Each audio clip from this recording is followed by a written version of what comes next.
Come with me and you'll be in a world of pure imagination.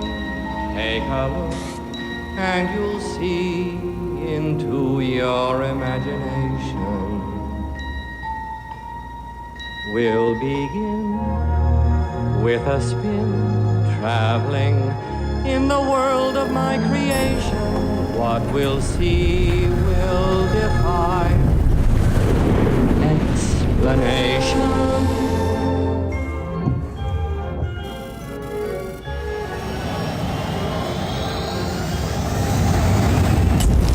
If you want to view paradise, simply look around and view it.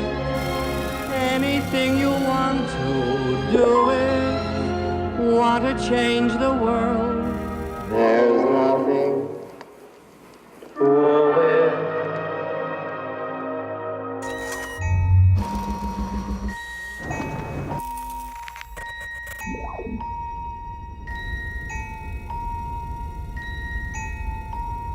Beautiful, that's beautiful. There is no life I know 1, 0. to compare with your imagination. Living there, you'll be free if you truly wish to be.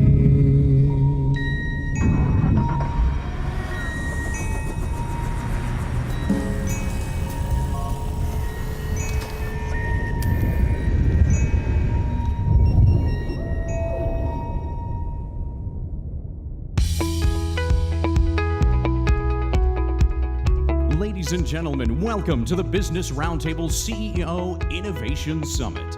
Our first panel on stage today will be Ambitious Innovation, sustaining U.S. leadership for the next 100 years. Please welcome to the stage panelists Jamie Dimon, Randall Stephenson, Dennis Muilenburg, and moderator Becky Quick.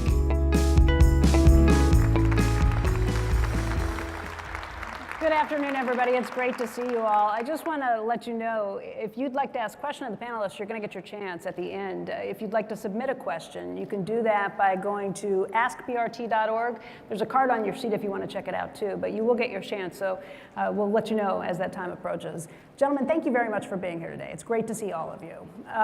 What you just saw was this video that tells us a little bit about Innovation Nation, and I would say in the 242 short years that this nation has been on the planet, it has clearly led the way on every aspect of innovation. Our big question today is, what do we do to maintain that lead? What do you do and what do you need? And Jamie, I think I'd like to start with you. Just ask, are you optimistic about whether we maintain that lead? Yeah, well, the United States has these great gifts that we should pray to like every single day, and one of them was schools and innovation, freedom of speech, freedom of religion. So this whole forum is 200 BRT CEOs. If you look at big companies in America, they probably do about 80, like the top 2,000 or 3,000, 80% of the R&D. We drive innovation and jobs and growth. A lot of it's sustainable. It's clean. We educate our own people, but we got to do a better job here. We're falling behind a little bit in AI against China. We spend 4 times what China spent in R&D in this country 15 years ago. It's about equal today. We don't do enough. Companies do a lot, but the government can do more. We have to do a better job training our kids, and we have to make infrastructure where it doesn't take 12 years to build a bridge, that we get them done in 4 years, because infrastructure is also a critical part to having a very healthy and efficient economy. Hey, Randall, let's jump off on that. Just the idea of what you need to see. I was thinking about the idea that China now has a 2025 plan and a 2030 plan, and we're not sure that our government is going to stay open in a few weeks if we can't come up with some way to fund all of the different places that are needed in the budget. What do you want to see from government? You know, the government the conversations are actually good with the government, and particularly as it relates to our industry, that they're focused on 5G, and they're really concerned that the Chinese are trying to take a leadership position in 5G. Yeah. And I take a lot of comfort in that. I think it's good to hear that. But the concern I have is, they're telling U.S. companies, thou shalt. And so U.S. companies are saying, we're all in, we are doing that. But recognize that the rest of the world is not playing by the same rules as the United States companies are. And so the Chinese are having a significant influence around the world. And the idea that the United States, whether it's 5G, whether it's your industry or anything else, that the United States can on its own support all these supply chains when the Chinese are doing a very good job of propagating their technology and their capabilities around the world, is probably not logical. So what can the government do? I think the government needs to begin to speak to our allies. Our allies need to be aligned with us on this. And we need to be encouraging our allies. I wonder if this is such a big priority for our government, which it is. They're very sincere in this. Why we ever do a trade deal where we don't have these kind of provisions incorporated into a trade deal. What do you mean when you say they're not playing by the same rules? So for example, in the United States, none of us use a company that's been in the news a lot lately, Huawei. Yeah. However, Huawei is pervasively used in Europe, non-China Asia, throughout Latin America, in Canada. And so the idea that the United States can be this island and set global supply chains, those days are long gone. We don't have that luxury anymore. And so we need to get our allies with us on this and all pulling in the same direction. Wasn't Britain today pulling Huawei servers out of some of its massive equipment? Yeah, that was actually encouraging. Yeah. British Telecom said they were going to pull that technology out of their infrastructure. Dennis, what happens from your perspective on this? Because obviously Boeing is the biggest exporter that we have in this country, so you're dealing with other countries all the time. Well, I think as Jamie and Randall have said, it's really important that we have partnership between the government and industry here in the U.S. and aligned plans on innovation. So export capability is very important to us. As I mentioned, aerospace is the biggest trade surplus generator in this country, about an $80 to $90 billion trade surplus per year. We export about 80% of our commercial airplanes, yet we have 90% of the manufacturing jobs here. So investment in talent is one of those places where we can work together. And I think workforce development, STEM careers, this country is short about 2 million STEM workers compared to what we need in industry. That's a place where government and industry could work together. And I think the government can also help enable our investment in innovation through things like tax reform. Mm-hmm. When you think about tax reform that was passed last year, the ripple benefit to our economy is extraordinary. And the biggest thing we're doing with tax reform benefits is we're plowing it back into innovation and R&D. That's creating jobs and it's creating competitive advantage. We are fortunate enough to have an incredible job environment today with incredibly low unemployment, 3.7%, and probably headed down from there. But all three of you have faced the same issue that so many employers have, which is how do you find the people to do the jobs you need, the people who are skilled in those ways? And I think all three of you have really taken a hands-on approach. Maybe you're tired of waiting for them to show up at your door. You're actually getting out there and trying to train yourself. Maybe you can talk a little bit about some of those efforts. Yeah. So the BRT, again, you can get the book of all the things we all do for work skills. So this could be apprenticeships out of high school, it could be trades, it could be community colleges, certified technical education. In all cases, they go on to college. So it's not like you take one path and that's the end of the path. A lot of this is done locally. So when we talk about government working in collaboration, it's also the cities and the states. So some of the impediments for infrastructure, education comes at the city and state level. So we all have microcosms of where we're trying to get these skills, STEM, in some places construction. It's got to be done locally. And the BRT now has a test kitchen of like 11 cities. We're going in with some major BRT companies, working with local civic society like the not-for-profits, the charter schools, and the government, and trying to find a way, how can we massively accelerate returning America to the best education system on the planet, and we're not even close today. We used to have among the best, and we're no longer close, and so a huge effort being made on the part of the company. In addition to all the training we do ourselves, I would guess you guys spend billions of dollars training your own people. Yeah, tremendous amount of investment going on there. And Jamie well stated, the BRT together, our companies and our supply chains, I know in my company's supply chain, 13,000 small businesses here in the U.S. that are part of our supply chain. They all need workers too. So this idea of getting to kids while they're in grade school, right? Things like the FIRST robotics program, vocational training, internships. These are things that are paying big dividends. And again, on the tax reform side, day one after tax reform was passed, we announced we're going to invest $300 million additional in our people, training for the future, upskilling for the future, digital jobs for the future. I would say this is probably one of the most impressive areas when you look at the BRT population in terms of what the BRT companies do to educate their own people. And you said it, a little bit of it is you can't sit around and wait on the government. And so we all have some very specific skill needs that we have. And in a tight labor market, you can't just go out and replace your people. You have to reskill your people. And so there's some incredible activity, as Jamie talked about, going on within the BRT companies. Randall, what's the program? Including very green. I mean, this is a lot of sustainable work. So you go to the Boeing exhibit over there, they'll show you a flying car, which is electric and very safe, because we're going to be some of the first buyers of these cars. And, Prototypes flying next year. So Jamie, Randall, I'll get you guys lined up. Drone pool, yeah. Next year? Flying car? and self-driving, basically, too. Prototypes flying, autonomous flying vehicles, electrically powered. When am I going to see them flying around New York City? Not too long. I think it's going to happen before many of us anticipate. This is a real convergence of technology, autonomous technologies, new innovation, artificial intelligence, control technologies, hybrid electric power systems, all combined with the idea of designing a sky grid, a regulatory framework that will allow this all to be done safely. You think about urban congestion, 2/3 of the world, or the country's population living in urban centers over the next 20 years.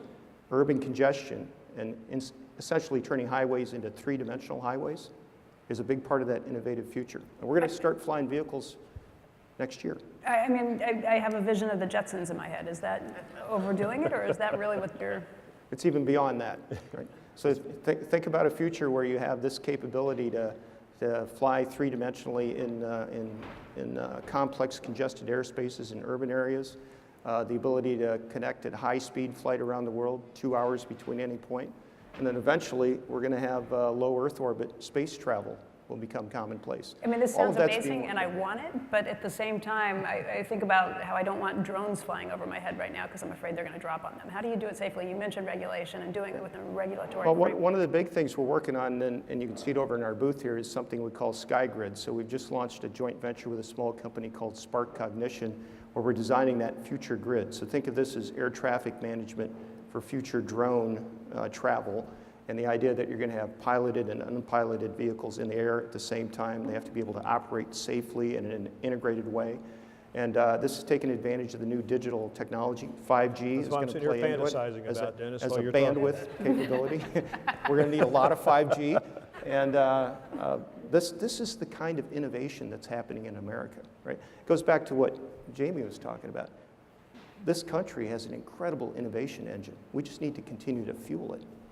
One of the ways, I mean, the fuel that feeds all of this would be capital expenditures, and there's been a lot of focus on that. Randall, AT&T spends more than any other company in America on capital expenditures. What did you say, $24 billion this year? 24 this year. We announced 23 next year. $23 billion next year.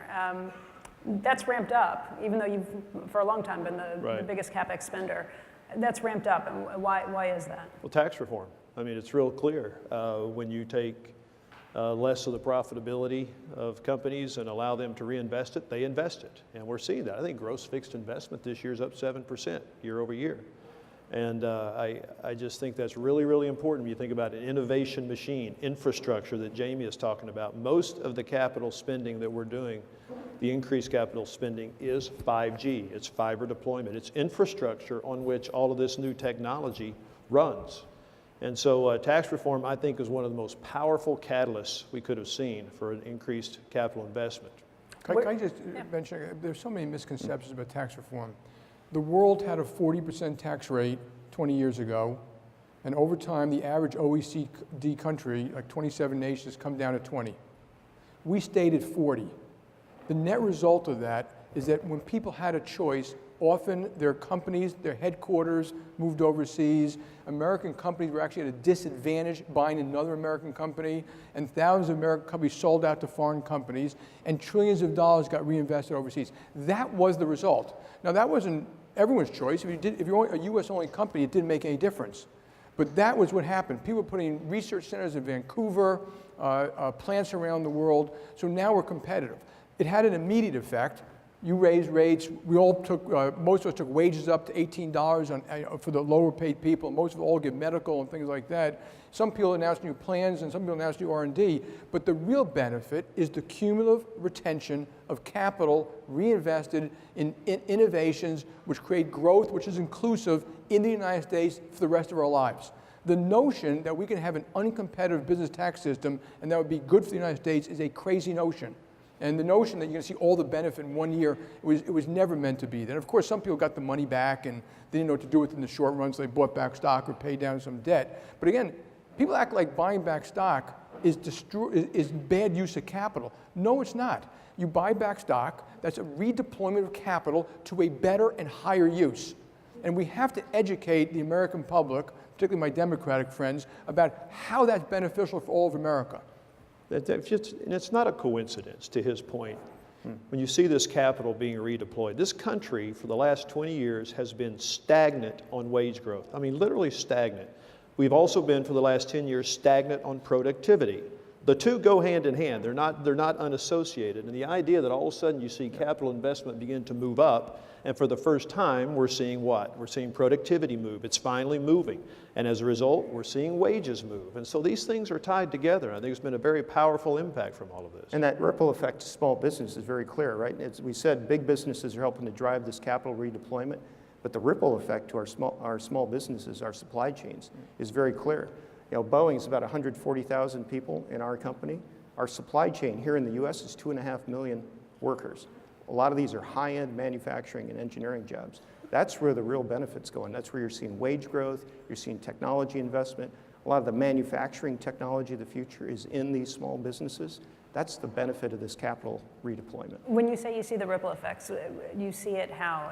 In that the supply chain starts hiring more, they start ramping up? They're hiring more, they're ramping up production. You take, again, look at our aerospace industry. Worldwide traffic's growing at 6 to 7% a year, passenger traffic. That's enabling us to ramp up production here in the US. This year, we're going to build more than 800 commercial airplanes. That's an all-time record. By the end of the decade, we'll be more than 900 airplanes a year. That is all being driven into our supply chain. That's where you see the growth. And small business confidence is almost at an all-time high, partially because of regulatory reform and more orders coming from companies. And so you're starting to see the American animal spirits. Consumer, business, and large company, medium-sized company is all very close to all-time highs. Off a little bit, we think most because of trade, but all quite good. That's what I was going to say. There have been some wobbles in the stock market, today included. If you look at the last couple of months, there's certainly a lot more volatility, and the wall of worry. What's it right now? What's that? What's it at right now? I don't know, probably 24,755 if I had to guess. But if you're looking at these wobbles that are taking place, I listen to it on a daily basis, this wall of worry. Is it trade? Is it a slowing global economy? Is it the Fed's raising rates too quickly? I know that's short-term stuff, but you can't get away from the short-term when you're trying to build confidence for long-term investment. So how do you do that? I feel like we're trying to talk ourselves into a slowdown. I'll be quite honest with you. You know, every CEO that I've spoken to at the BRT over the last day and a half has talked about, yeah, it's good. I mean, things feel good. But everybody says, but there are clouds on the horizon, right? We had Larry Kudlow. Which have always been there. They're always been there. Larry Kudlow was in today. He couldn't say enough good things. Christine Lagarde had very positive things to say about the economy. And our view is it looks really good right now. As long as businesses keep investing, we believe it continues that way. Yeah. And some of these near-term trade matters, you know, they're important. They have to be dealt with. And I think it's important, you know, the work we're doing with China now and the fact that there's a productive conversation coming out of the G20 summit, I think it's encouraging. But we can't take this near-term volatility and let it distract us from the long term. Right. These are good long-term investments that we're making. And that's the view we have to have. That's what drives growth, is that long-term capital strategy. So Dennis talked about flying cars and the grid that's going to be built up against it. Randall and Jamie, I'd ask you each, what are you most excited? A very economic thing too. I would say that the stability built in the system, because these companies, none of us invest money and make decisions because of the quarter or even next year, or the 2019 is going to grow at 2% or 2.7%. He's going to spend $23 billion regardless. You know, we all have a lot of people to serve, and the stability, if you look at recessions, the larger companies pretty much are very stable and just keep on doing their job and invest for the long run in this country and around the world, and I think that's kind of important. Right. Yep. But what's the most exciting thing you're working on? Randall, I guess it's 5G, but tell us a little more specifically what 5G is going to mean from the consumer. You heard a lot of what it's going to mean, but 5G, that's just, I mean, it's an instantaneous network.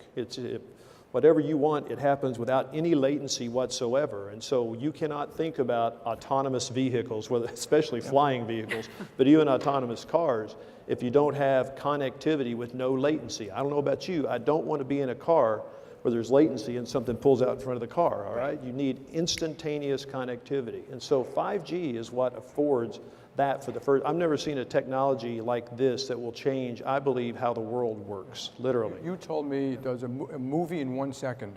Yeah, immediate download. Movie, yeah, in 1 second.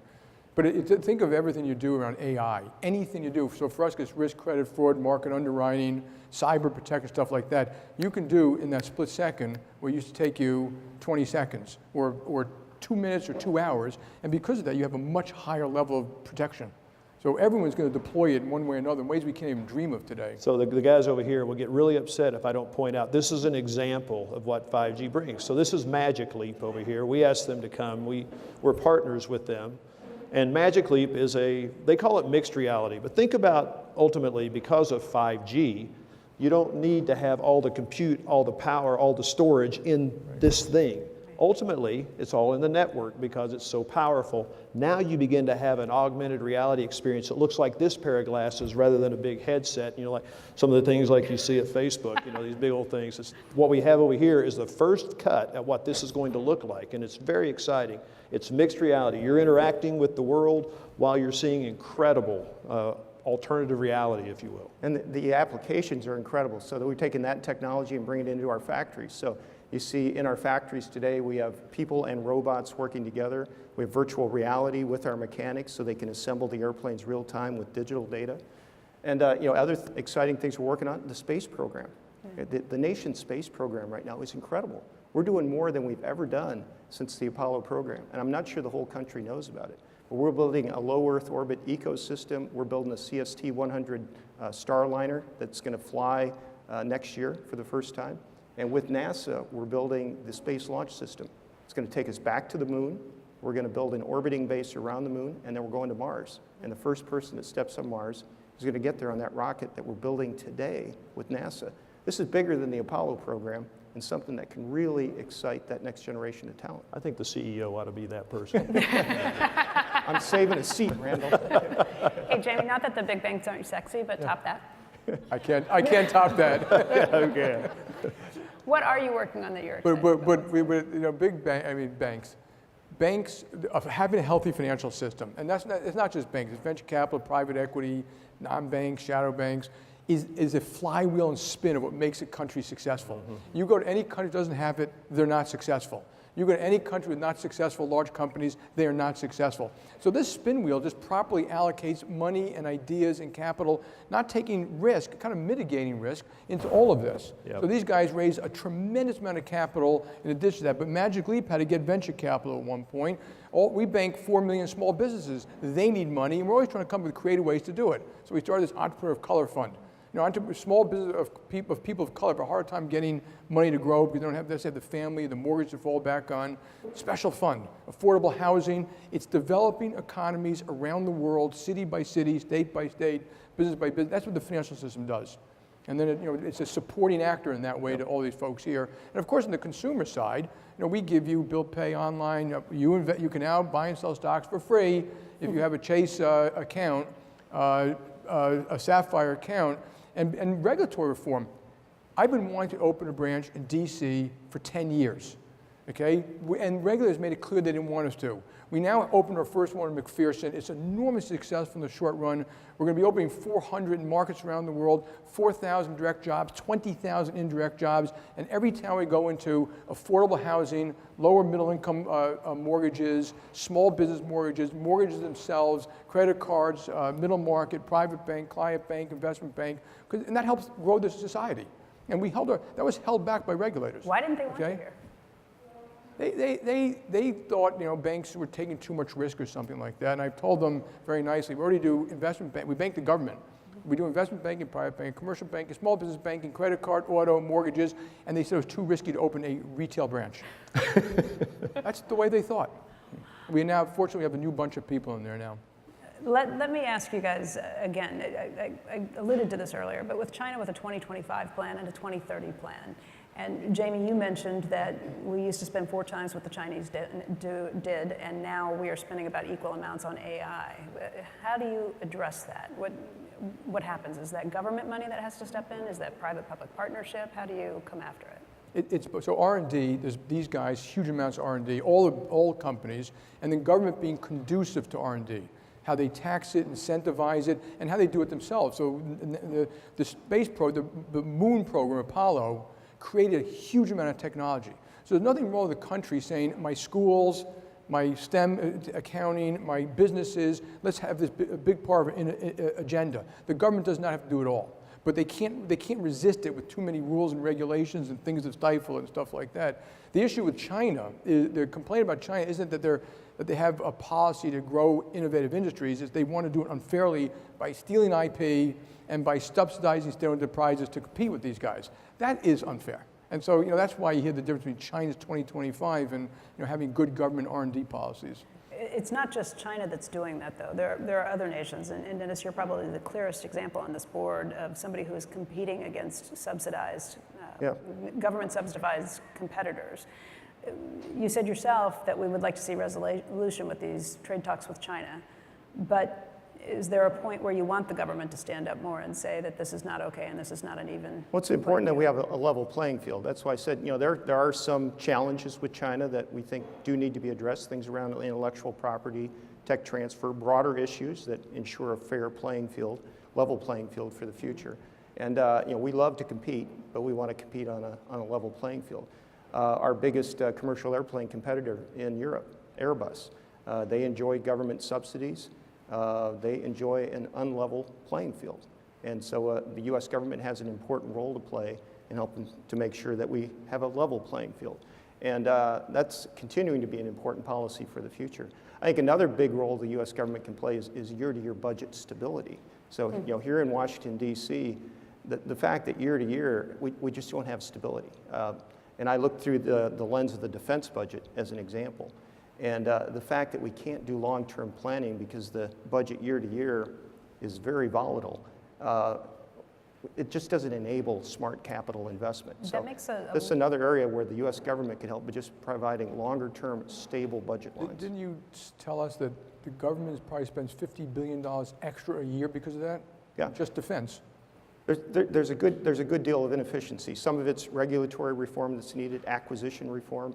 This idea of doing long-term contracting, multi-year contracting, services contracting, what we call performance-based logistics, the kind of models that we have in the commercial business being applied for defense customers.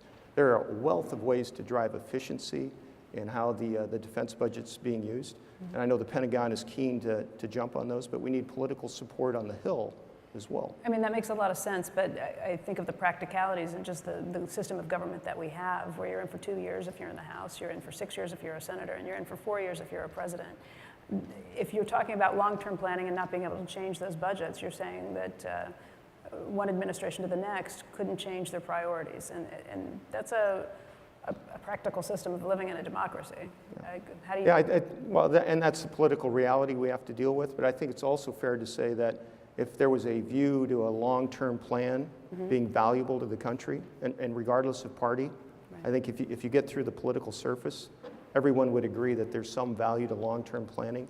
And that doesn't mean you can't reprioritize funds over time, but we can do a lot better job with stability than what we do today. But this issue you're talking about is a huge issue, not just in terms of budgeting and so forth, but just in terms of how industries are regulated. Mm-hmm. We've gotten to a place where I don't think our legislators, if I could be perfectly candid, don't do a very good job of legislating. The legislation they pass is really vague, it's not specific, and so what happens?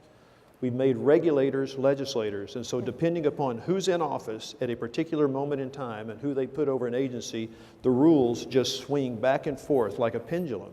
And you talk about an impediment to long-term capital planning, that is probably one of the biggest issues we deal with. And we're actually finding ourselves on things like privacy and so forth, saying, please pass laws so that whoever is president next or whoever is responsible for the regulator next doesn't have this pendulum swing effect. Let's write good laws.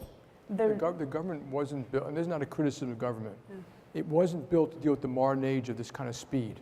And somehow the government's going to have like a strategic offsite and decide and reorganize a little bit to allow certain things to take place consistent in a way and not make every one of those part of the political battle. And they've done that before. They did that with base closures at one point because it just doesn't work. And of course, the Chinese have a system where it's controlled at the top. They just simply can tell everyone in this room what to do. And most of those people salute and go do it. So we do have to come up with a better way. There are experiments on the ground in cities that are doing a great job at this. And all of us invest overseas. Most of us are in lots of other countries. One of the first things you look at a country is that consistency of law, consistency of rule of law, consistency of regulation before you put billions of dollars in the country. I just think about that though, and those all are kind of ideas that harken back to a time when there was a lot more bipartisanship in Washington. True. It's hard to see much of anything get passed these days, and I just wonder, in the conversations that you have with legislators, with the administration, what's the feedback you get on something like that? Because it sounds like a great idea, it makes common sense, but I'm not sure that it's going to get any traction here. I think if I could wave a magic wand, I would say eliminate the word comprehensive to anything done in Congress, because we always try to do comprehensive things, and you do comprehensive things, what do? To get legislation passed, you don't get into specifics.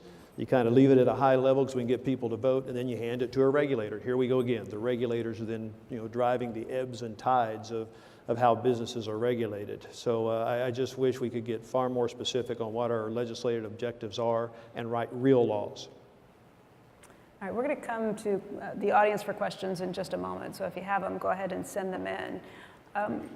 What do you think the biggest risk is, if you had to look at all of these things, that would keep you from your mission or keep the country from its mission in terms of what you all are talking about, Innovation Nation? Well, I think one of the things that we're spending a lot of time on goes back to this workforce issue and the education system, the talent investment. We simply don't have enough STEM workers for the future. And the definition of that future talent is rapidly changing. You look at the technology disruptions around us, from AI to autonomy to robotics to 3D printing. It's changing the nature of STEM career fields. The manufacturing jobs of the future are vastly different than today's manufacturing jobs. So there's an element of retooling, reskilling, upskilling, as well as training that future pipeline of talent. I think that's a dramatic need for our country, and one that frankly spans both parties. I think it's a place where we could actually come together and do some useful work. And I think that's one of the biggest risks that we face as a business, but also one of the biggest opportunities we have to build the best talent for the future. Randall? I could not conceivably agree more with Dennis that it's a people issue. All of this is going to be people driven. And I get a little frustrated when you think about all the technology that we talk about up here and how every single facet of our society is being just transformed by technology. There's about one place that I can conceive of where technology has really not made a significant impact, and it has to make an impact, and that's in education. Mm-hmm. We still educate largely the same way we educated 50 years ago, and the opportunity to change how we educate our young people and how we reskill people is there, but we're going to have to commit to it. Rules are going to have to change around how governments handle education and how people are motivated and compensated. James? I think, we have this blessed nation of ours, and what's held us back is us.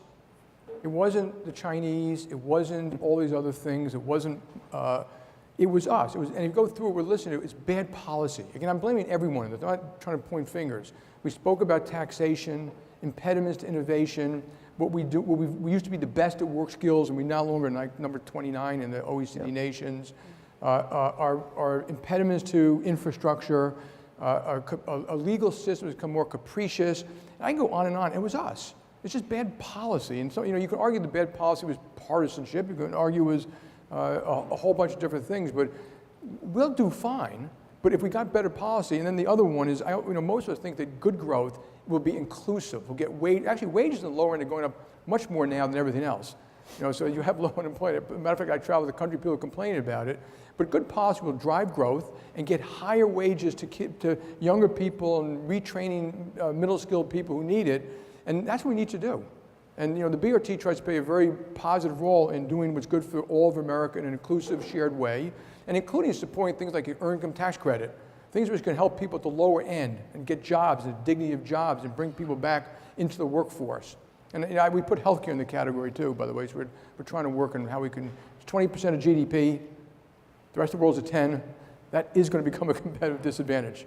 And so that's an amazing thing, and we have some of the best outcomes, best medicine in the world, but we have equal outcomes to other people in terms of child mortality, longevity, et cetera. And even longevity directly relates to productivity. Sick people, who get sick younger, and whether it's a drug thing, hurt the productivity of all of our businesses. And so there's a lot to do that we should do for ourselves, good policy, and we've got to educate the American public why these things are so important. The initiative, the healthcare initiative that you at JPMorgan are working along with Amazon and Berkshire Hathaway, is that something that you would eventually roll out best practices to the BRT? Is that something you're just looking on for yourselves? That's a long-term thing where we're getting some very smart people. A lot of companies are already doing a lot of this, by the way.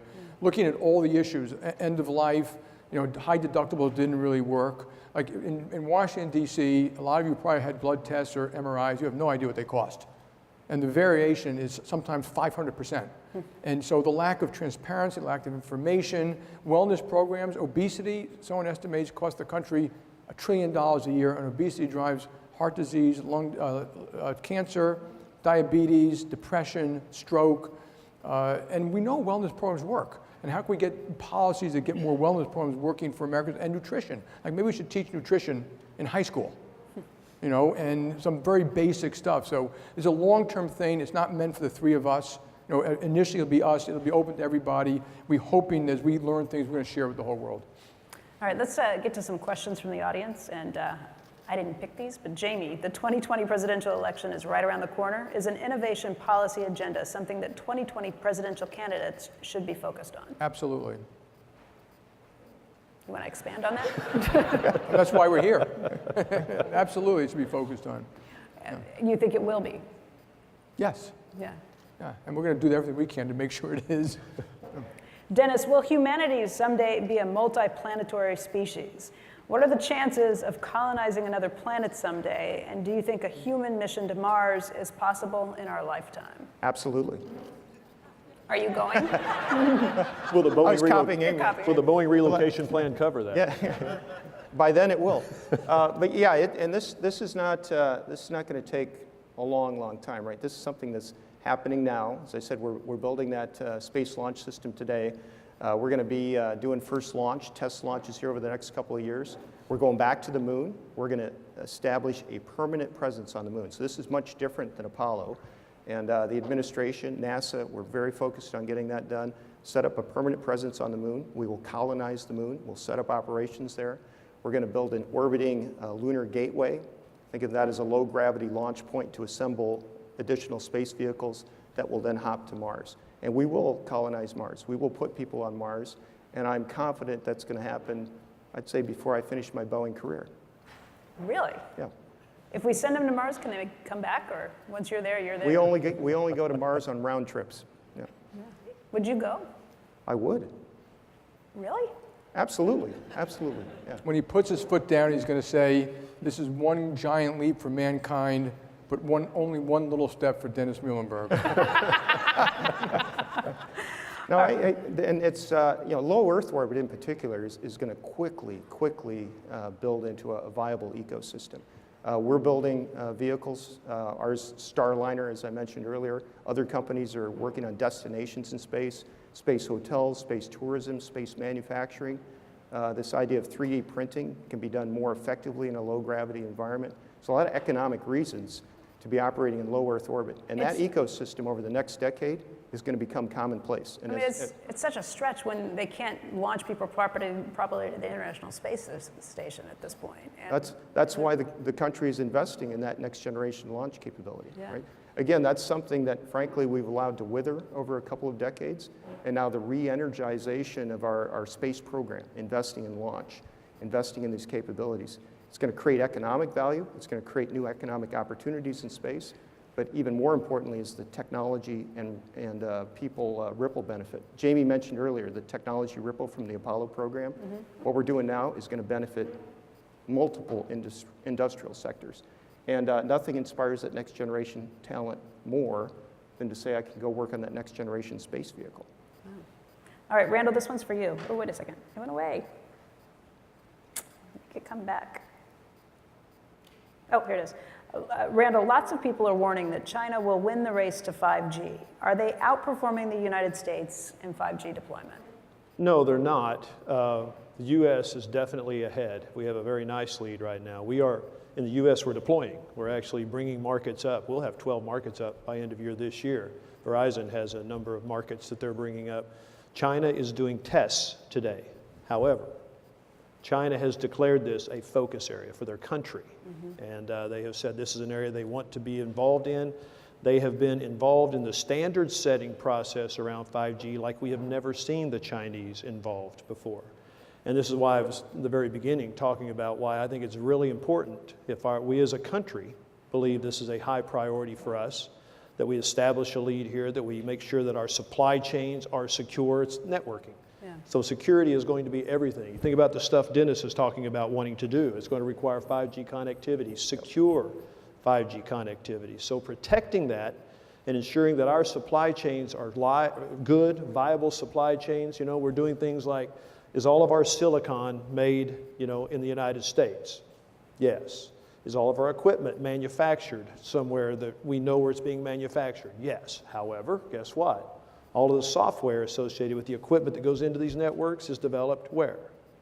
China. So you have these weak links that I think we as a country are going to have to deal with, and we're going to have to make this a priority if we want to stay ahead here. It's critical in this area that the United States establish a lead, because if we don't, the supply chains will deteriorate and China will by default have a lead position in 5G.